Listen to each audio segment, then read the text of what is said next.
Shama akkam jirtu harka fuunee kabajamtoota jaallatamtoota daawwattoota maatii kunis jira miidiyaa. Kunis jira miidiyaan egaa imala isaa istiidiyoo isaa keessaa bahuudhaan yeroo ammaa kana aanaa dugda daawwaa magaalaa Fincaa'aa keessatti hayyoota beektota keessumaayyuu ergaa dhalootaaf dabarsuu ni danda'u kan jedhu yeroo yeroodhaan kan isinii dabarsinu amma jalqaba. Jaallatamaa fi beekamaa hayyuu jabaan sirna gadaa keessatti bakka guddaa kan qabanii fi hojii guddaa kan hojjetaa turanii tokko wajjin wal isin barsiifna. Maaree turtiin keessan wajjin haa ta'uun immoo affeerraa keenya gamanaati. Yooyaa baga nagaan dhuftanii. Badda kabajamaa. Ilaa arrabarraan mambura. Ilaa arrabarraa fa'aa bula deebana. Sagantaa keenya kana eebbaan nu eegala. Waaqa waaqayyo waaqa bokkuu gurraacha waaqa madoola. Waaqa daadaa gujii, waaqa ulaa, waaqa malkaa, waaqa abbaa Oromoo guutuu nuu dhaga'i. Dhageettuun owwaad, ilma owwaad, dhiqqa owwaad, guddaa owwaad, biyya nagees, biyya tana nagees, biyya tana eebbis, biyya tana eebbis, ardaa nagees, hambaa nagees, dhiqqaa nagees, guddaa nagees. Biyya tana biyya nagaa tolche, nagaa nuu kenni, nagaa barbaanna. Hortee barbaanna nu horsiis. Nu warra tokkummaan bulu tokko nu tolche, afaan tokko nu dubbisi. Nagaa nuu kenni, gadaan roobaa gabbin. Daawwattoota keenya maqaa keessanii fi gahee hojii keessanii wal bara. Maqaan kiyya gadooma keessatti abbaa odaati maqaan kiyya. Maqaan dhaloota immoo abbaan kiyya na baase bokkoo gannaalee bulukkichaa jedhama. Gosa golla dooltu balbalti daallee jedhanii ficcaa kiyya dhallanaa. Amma tana baatu ani gadaa keessa dhaladhe, gadaa keessa guddadhe, aadaa gadaa tana gadi kaasaa gubbaatti dhaloota waan baradheef nama adoo nan barsiisin. Dhaloota keessa dhaladhe waan baradheefi waan beeku biyya tanaaf gumaachuu barbaada. Dabarsuu barbaada jechuudha. Keessattuu gadaan kun jallisanii guyyaa keessaa gadaan ta'anii dhaloota irraa gadaa ta'anii nami dhalatee fooniin lafarra haa deemuuti malee. Karaa sirni gadaa keessa darbu maal fa'i? Nami dhalootaan gadaa ta'a malee guddatee eeguma guddate gadaan godhan. Dhaloota irraa gadaa ta'a.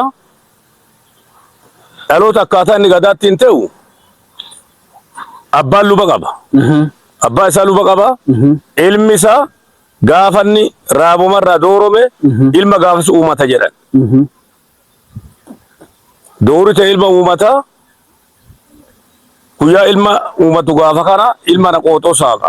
Qooxoo inni saaqu kuni mataa akkanaa kana jala kana haadanii kan akkana ginda kana saaqanii fi qooxoo saaqate jedhama. Gara yuubaatti dhufiisa dabballee xiqqaate gaafa kana. Qooxoo saaqate ilma dhale kaan maqaa baafate qooxoo saaqe ilma jedhanii balbala duratti qooxoo saaqan. Mataa as jala haadanii dabballee xiqqaate. Asumarraa deemee gaafa namtichi amma doorome kun inni gadaa ta'u ilmi isaa dabballee ta'a. Dabballee naqata jechuudha. Dabballee naqata. Dabballee akka fakkeenyaatti hin beektanii ilillaa isa qabu kana naqata.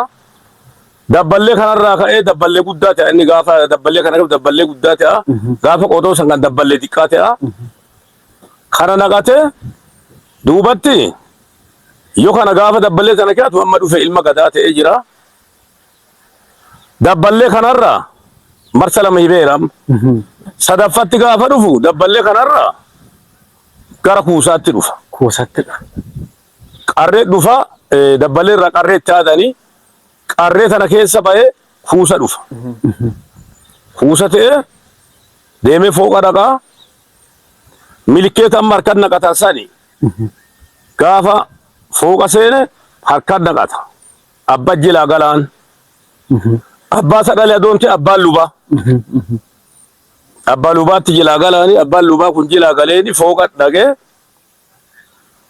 paartii yookaan daanyaatti uuma jechuudha. Gaafa gara fooqaa saniin galu abbaatti deemataan ijoollee ilma abbaati deemee achitti warra paartii kana amma paartii mataa figee haaganaatti kenne abbaatti uuma jechuudha. Abbaan kun abbaa murtee jedhama. Abbaa murtee jedhama. Abbaa waraana kanaa yookaan abbaa haaganaa kanaa jedhanii abbaa shanacha kanaa ka biyya kana bulchu tartiiba itti qooda jechuudha. Gadaan kuusa jedhama warri kun. Amma warra meexxee harkarraa qabu dhaggiteen warri sun kuusa jedhama. kuusa kanarra isaan dura ka jiru sirra gadaa keessatti gadaa amma roobaleetti ka'aanu muudana jira. Muudana ka jedhamu lafa ta'eera. Kuusi kuni gaafa raaba isa dura jira. Raabi kun waddeessa muruura. Raabi waddeessa muree doorii ta'a. Namichi meexxarri harkaa qabuuni dhufee kuusa addeessaa ta'ani raaba dhufee raaba ta'a jechuudha. Namichi waddeessa muree doorome kuni nama amma gadaa ta'e baalli harkaa qabu kana jalaggumaa baalli irraa fudhataa fi waddeessa muree asi dhaqqabe. Amma jechuun kun amma himee kana keessatti aadaan tuni aadaa baay'ee keessa dabarsana kana aadaa xiqqoo keessan dabarsanu namni seera geggeeffamuu qaba. Aadaa baay'ee keessa dhufanii dabarsanii tartiiba karuma deemu qaxxita achiin bahu himaa jira malee wani keessa baa waan guddoo. Asirraa ka'ee namichi kanaan dura gadoomarra jiru fakkeenyumaa qaban nama gubee kana gujiin hin callisee hin keetu yoo dubartii ta'e malee seerattiin keetanu jira. Seerri ittiin kaatan qubeela kaatan kummaa. Seerri kun gadaa ta'ee gadooma gisee lama dhaadatanii tokkoffaa akka gaafa me'ee bokkootti odolcha yaabu gadaa jedhee odolchatti gaafa dhaabatu san hin dhaadata gadooma fi ibsata jechuudha. Qubee kana gaafa gurra keetan immoo suruura jira. In suruurata kasangiri isaati jettan kana suruura kana godhanii asi muranii kana uranii gadaa jedhee dhaadata guyyaa kanallee gadaa ge'aa jedhama. Gadaa guddaa jedhama. Eegi qubeen gurra geette gadaa guddaa ta'a jechuudha. Namichi waddeessa mure kun isa eegata eegi qubee isa gurra geette namichi yoona jira fi gara duraatti fixataa deemaa jira. Namichi isa duuban gafa waddeessa mure jennu kun baalli namicha qubee gurra keete kanarraa fuudhii isaa fi qophaa'ee gula dhufa. Me'ee bokkootti galee kora qabee yuuba sagal baasee yuudi sagal baatee aadaatti akeette namichi amma gadoomaan qubee gurra keete kana baalli namicha doorii waddeessa muraan gafa jenne kaani akani dabarsu yuuban lallabaaf. Yuuddi lalladdi hin gadoomaa namichi waddeessaa kun hin gadoomaa ku amma baalli namicha waddeessa mura kaanii dabarse ifi baatoma jechuudha. Baatuu ta'a jechuudha. Baatuun kun lama. Egaa sagantaa kana kallattiimaan kan isin dabarsaa jiru turtii nama jaallatamaa fi beekamaa gadaa keessattis bakka guddaa kan qabanii fi amma ammaattis hojii guddaa kan hojjetaa jiran abbaa Odaa wajjin turtii taasisaa jirudha. Ammas turtiin keessan wajjin haa ta'u immoo affeerra keenya gamanaati. Baatuun kun luba gadaarraa yoo ba'u baatuu jedhama. Luba gadaarraa ba'ee baatuu jedhaman. Duri gadaa jedhama. Luba eegi dabarse baatuu jedhama. Baatuu jedhama. Baatuu lama jira. Baatuun kun baatuu eega jedhani gaafa qubee tana gurra keete jaarraa warra duraa kaasee jaarraa kana kaaseen duubatti qubee tana eegi kaate warra kaaseen duubatti haga namichi inni baalli eegee waddeessa murku isarraa fuudhu ge'utti baatuu qomicha jedhama.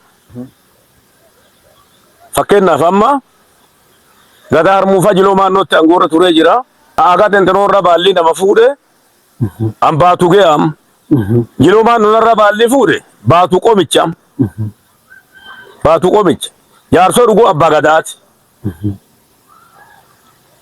Gaafa jilooni jaarsoo dhugoo kana jaarraa kaasu. Gaafa jechuun gaafa jaarsoo qubee kana gurra keetu ayyuu baggalaa. Jiloo maannoo yuuba ta'a jechuudha. Yuuba ta'anii eegi yuuba ta'anii yuubarra taranii guduruu ta'an. Yuuballi keessaa baatee guduruu ta'eeta.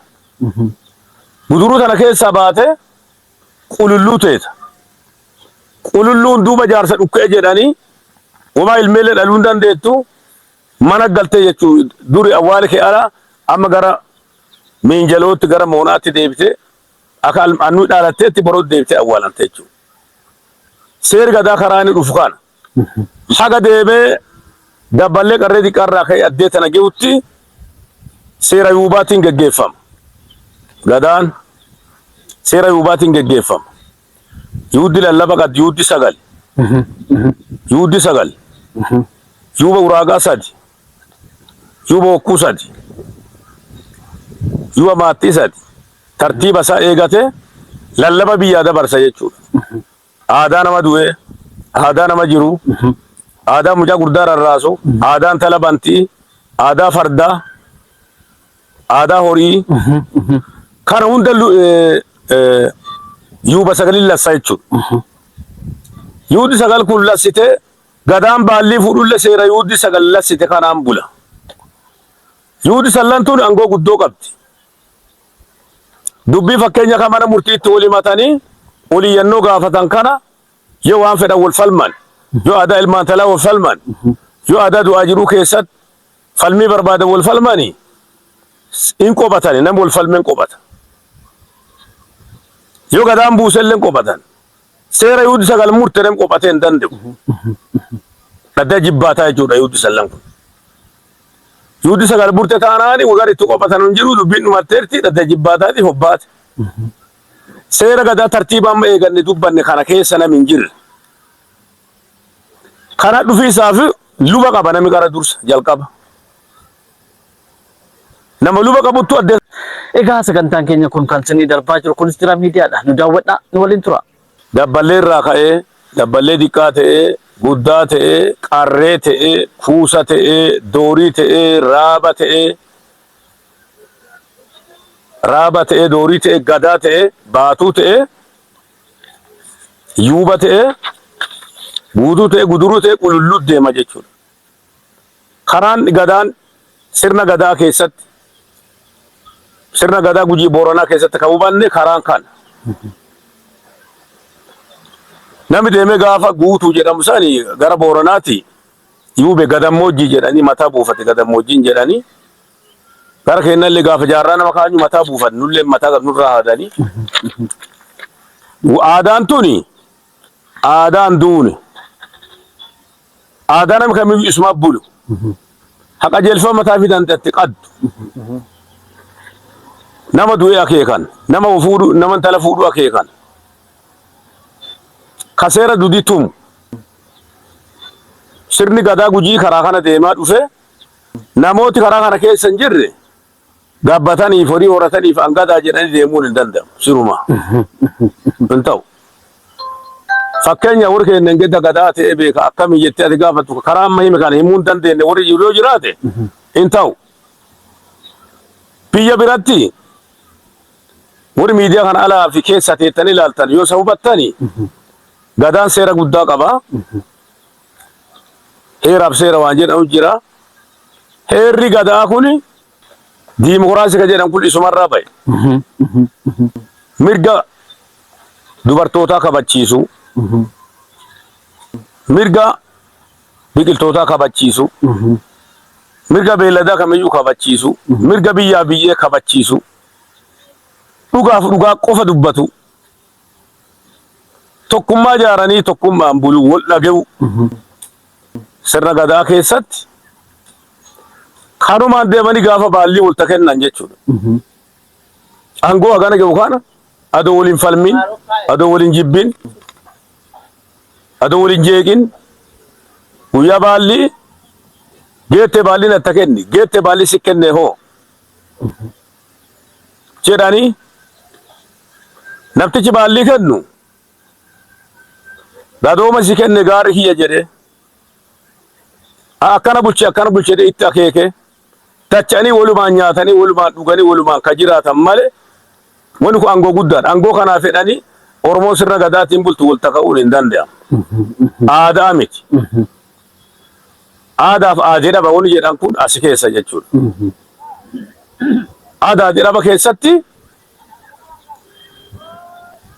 baalli tartiibaan deemtu kana nami kennuu didate aadii dhaba. Aadii dhaba immoo yuuba sagalii itti muraa karraa mataa guddoo dhaqaa hin qaxxamaa dudda du'aa hin miidhamu. Waggaa 8 fi eegate seera guutate kenna. Kanaaf biyyi gadaan beennille warri durii gadaan bultan gadaa keessan jabeeffadha. Warri gadaan beennille seeri gadaa akkana qajeelaan deema. Marra bisaa eega gadaan biyya eega gadaan waan dabaa tokkollee hojjetu kanaaf warri gadaan hubannoon qandelle itti deebitanii sirna gadaa kana hubattanii ka'umsa isaarraa akka deemta isaniin jedha. Dhaloota kanaaf maal jettu? Dhaloonni abbaan kun tokkoffaa nama waan dhagee waan dhaggaa kaan waan caqase barata. Seera dabarsaan jiru kana biyya alaatii biyya keessaallee warri jiran warri miidiyaa kana ilaalanulleen amma ka durii sanii moti keessattuu Gujiin sirna gadaa kana itti du'ee itti qunca'ee itti luqqa'ee asiin kagee bara gadaan maan jedhanii gadaa rakkisan gadaa bara cunqurfamaa sirna dhibii keessallee itti dhoffate gadaanumaan jedhee kan jecha barbaadullee dhoffate Gujiin jechuudha. Dhoffate gadaa asiin gee amma gadaa alabbaateerti ifa ifatti gadaan ifa ifatti alabba'ee waan mul'atee gadaan jiruufi barnooti kun yuunivarsiitii adda addaatiin banamee qophaa'ee barataan lafaa dhufu hubatee akka irraa baratu barataa akka guddatan lallaba kanaayyuu namni amma bari teknooloojii waan fideefi sikkita namni qabu dubbiin tun qilleensarraa buufatee dhaga'ee baratee seera gadaatti akka bulu. Nam seera gadaatti bulu obboleettiin fuudhu. Nam seera gadaatti bulu wohatu. Nam seera gadaatti bulu wonsaamu. Gadaan sirna bultumaa guddaa waan ta'eef dhalooti kana achillee hubatee karaa gadaa kana deebi'ee nageenyaan akka bulanu tokkummaa gadaan itti dhufeen kana akka uume wal hubachiise akka waliin deemu jenna.